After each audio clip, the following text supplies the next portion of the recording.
تم یہ سوچ رہے ہو نا کہ میں اتنی دعائیں کر رہا ہوں، اللہ سے اتنا مانگتا ہوں، مگر اب تک وہاں سے جواب نہ آ سکا۔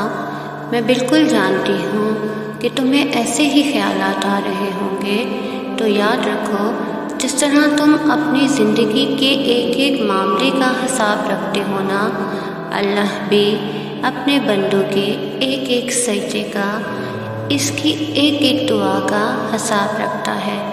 ارے وہ تو ایک آنسو سے مانگی دعا نہیں بھولتا، پھر وہ تمہیں کیسے بھول سکتا ہے؟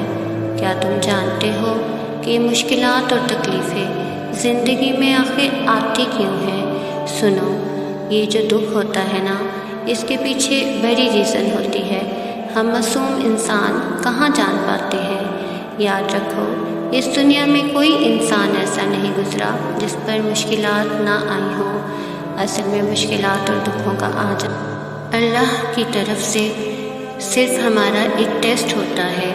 جان لو کہ یہاں کچھ بھی اچانک نہیں ہو رہا، اس کائنات میں پتا تک اس کی مرضی کے بغیر نہیں ہلتا۔ در حقیقت جو ہوتا ہے وہ اللہ کے علم میں پہلے سے ہوتا ہے۔ اللہ قرآن پاک میں ان دکھی دلوں سے فرما رہا ہے کہ تمہیں یہ مشکل تو نظر آئے گا، لیکن یہ آسانی سے جڑا ہے، تاکہ تم افسوس نہ کرو ان چیزوں کا جو تم سے چھوٹ جاتی ہیں یا چھین جاتی ہیں۔ کوئی موقع تھا ہاتھ سے نکل گیا، کوئی دولت تھی ہاتھ سے نکل گئی، کوئی تمہاری من پسند چیز تھی جس کو تم بہت ضروری سمجھتے تھے، ہاتھ سے نکل گئی۔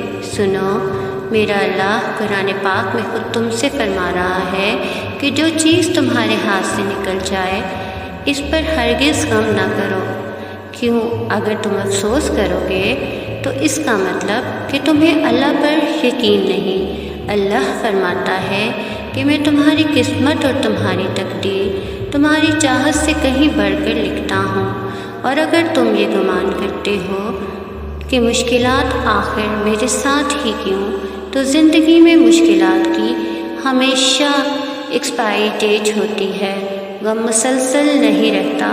یہ صرف تمہارا ایک ٹیسٹ ہے جس کا دورانیہ کسی کے لیے کم اور کسی کے لیے تھوڑا سا زیادہ ہو جاتا ہے، لیکن جو جتنی بڑی آزمائش سے گزرتا وہ نوازا بھی اتنا ہی جاتا ہے۔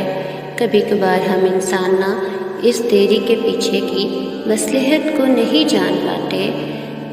جان لو کہ اللہ کبھی بھی تمہارا نقصان نہیں کرتا۔ سنو، تم ڈھونڈ رہے ہو نا کہ اللہ کے راضی ہونے کی وہ خاص نشانی کیا ہے کہ ہم جان سکیں کہ اللہ ہماری دعاؤں پر راضی ہے بھی کہ نہیں۔ تو سب سے پہلے ہمیشہ یہ بات تو یاد رکھنا کہ اللہ جس انسان سے راضی نہ ہونا تو وہ اسے خود سے دور کر دیتا ہے، وہ اسے بے سکون کر دیتا ہے۔ جان لو اللہ اس انسان کی پکار اتنی زیادہ پیاری رکھتا ہے جو اسے آنسوؤں سے یاد کرتا ہے۔ تمہیں پتہ ہے اللہ ایسے انسان کی پکار پر فوری کن کر دیتا ہے جو دکھوں میں اس کا شدت سے طلبگار رہتا ہے اور اس کی رحمت کا صبر سے انتظار کر رہا ہوتا ہے۔ نبی کریم صلی اللہ علیہ وآلہ وسلم نے فرمایا، جب بندہ کہتا ہے یا رب تو اللہ فرماتا ہے لبیک، مانگ تجھے عطا کیا جائے گا۔ تم جانتے ہو تہجد میں آنسوؤں سے کیا گیا وہ ایک سجدہ بہت جلد رب سے ان کی خوشخبری لے آتا ہے۔ اللہ کی تمہاری دعاؤں پر راضی ہو جانے کی ایک نشانی یہ بھی ہے کہ تمہیں عبادتوں میں بڑا سکون آنے لگتا ہے۔ سنو، تم ایک بات اپنے پاس آج لکھ لو تاکہ تم کبھی نہ بھول پاؤ کہ زندگی میں انسان پر جو مشکل آتی ہے نا، وہ اللہ کی طرف سے صرف ایک ٹیسٹ کے طور پر آتی ہے، جس میں تمہارے صبر اور تمہارے یقین کا ایک امتحان لیا جاتا ہے۔ یہ ہے بہت مشکل کام۔ لوگ اکثر پینک ہو جاتے ہیں، پریشان ہو جاتے ہیں، لیکن یہ بات جان لو کہ اس امتحان کو جتنا اچھے سے پاس کرو گے اتنے ہی انعامات سے نوازے جاؤ گے۔ تم خود سوچو، اللہ نہ کرے وہ مہربان رب تمہارا دشمن تھوڑی ہے جو تمہیں ہمیشہ کے لیے محروم رکھے گا۔ اگر اس نے تمہیں آزمائش کے لیے چنا ہے تو یہ سوچو اس دکھ نے تمہیں اللہ کے کتنے قریب کر دیا ہے۔ تم جانتے ہو اللہ کی قربت ایک خالص ایسی طاقت ہے جو صرف تمہیں دنیا میں ہی نہیں نوازتی بلکہ تمہاری آخرت بھی سنوار کے جاتی ہے۔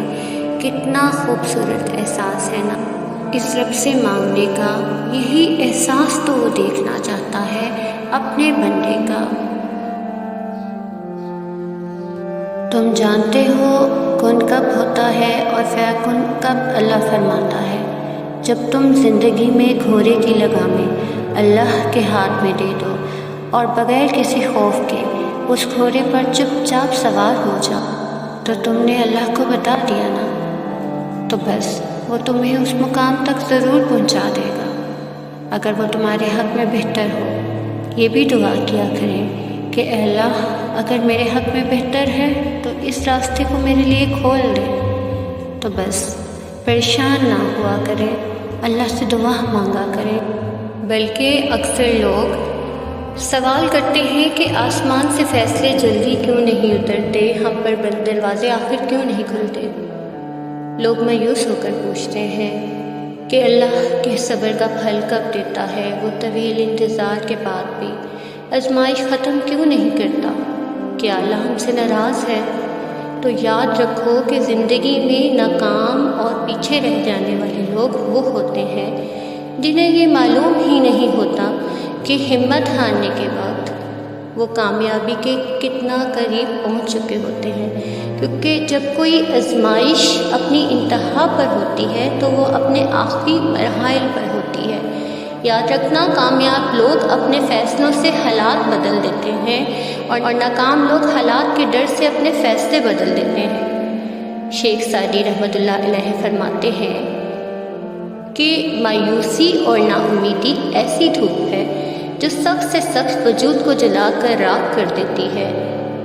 تو ایک عادت جو تمہیں بہت سا اندرونی حوصلہ بخشے گی اور وہ ہے مشکل سے مشکل وقت میں اللہ سے نیک گمان کرے، امتحانوں سے گزرنا، ٹوٹنا بکھرنا اور اس کے باوجود بھی ہر مرتبہ اللہ سے رجوع کرنا، اس ایمان کے ساتھ کہ جس رب نے مجھے اس امتحان کے لیے منتخب کیا ہے وہ اس پر پورا اترنے کا حوصلہ اور ہمت بھی عطا کرتا ہے۔ اللہ قرآن میں فرماتا ہے اور دیکھو ہم تمہیں آزمائیں گے ضرور، کبھی خوف سے اور کبھی بھوک سے، کبھی مال و جان اور پھلوں میں کمی کر کے، اور جو لوگ ایسے حالات میں بھی صبر سے کام لیں ان کو خوشخبری سنا دو، بے شک صبر اور اللہ سے رجوع وہ بہترین راستہ ہے جو تمہاری ہر ناکامی کو کامیابی میں بدل دیتا ہے۔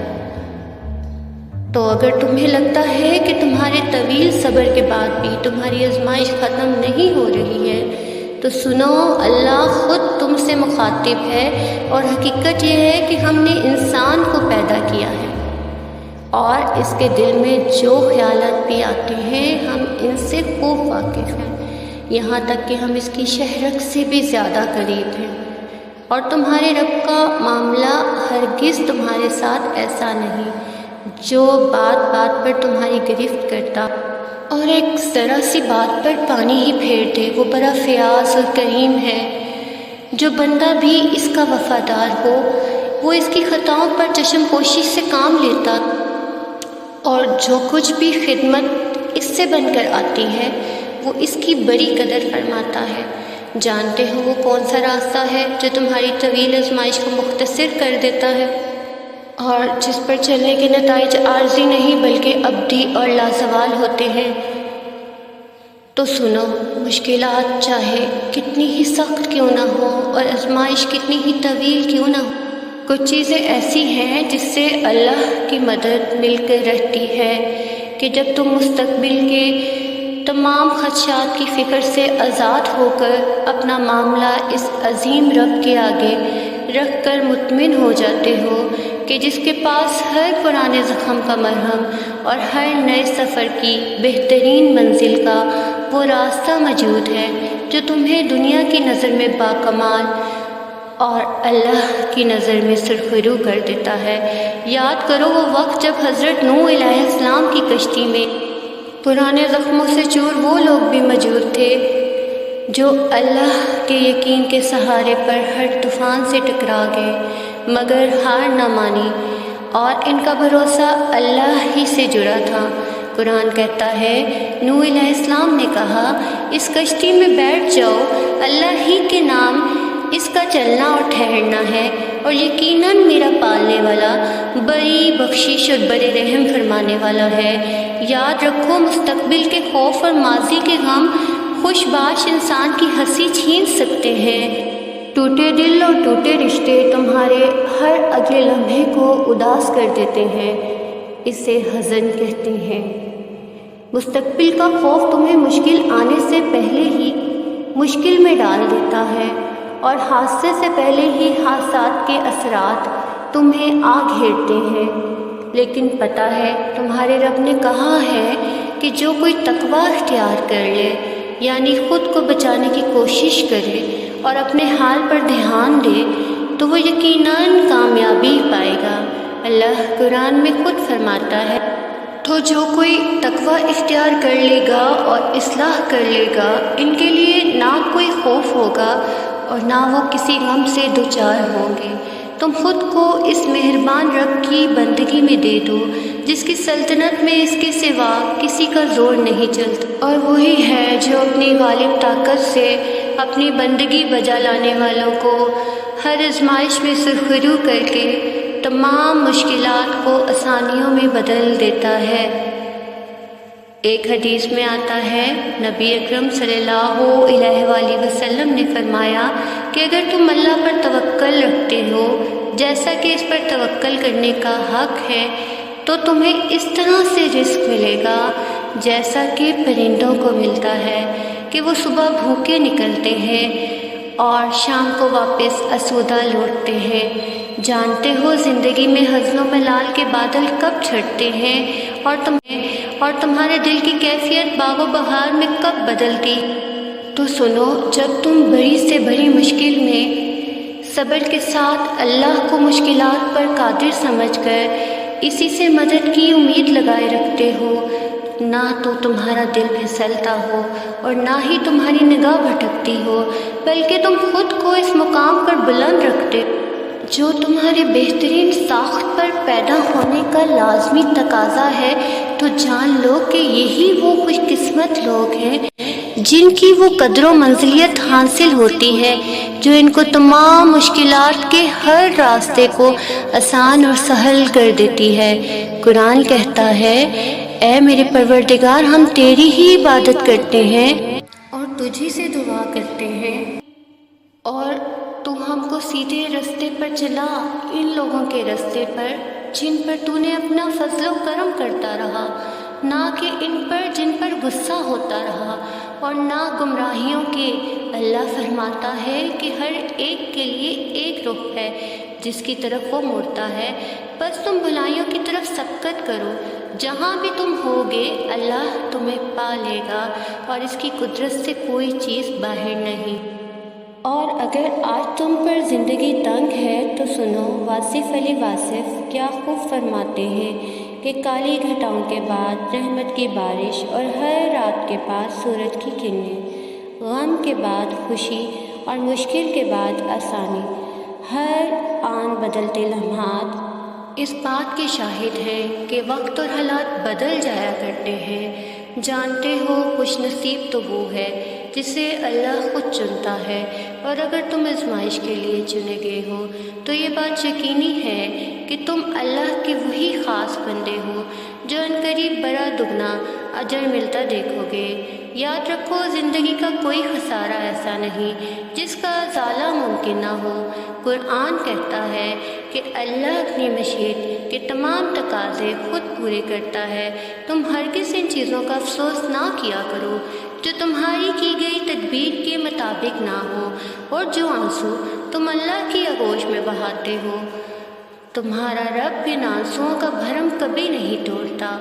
دلی دعا ہے اللہ تمہیں جلد ایسی خوشی عطا کرے جو تمہاری آنکھوں کو رلا دے، جو تمہارے غموں کو مٹا دے، جو تمہیں زندگی میں اتنی خوشیاں عطا کرے کہ تم تمام پچھلے غموں کو بھول جاؤ اور اپنے ایک نئے دن کی شروعات اللہ کے شکر کے ساتھ ادا کرو۔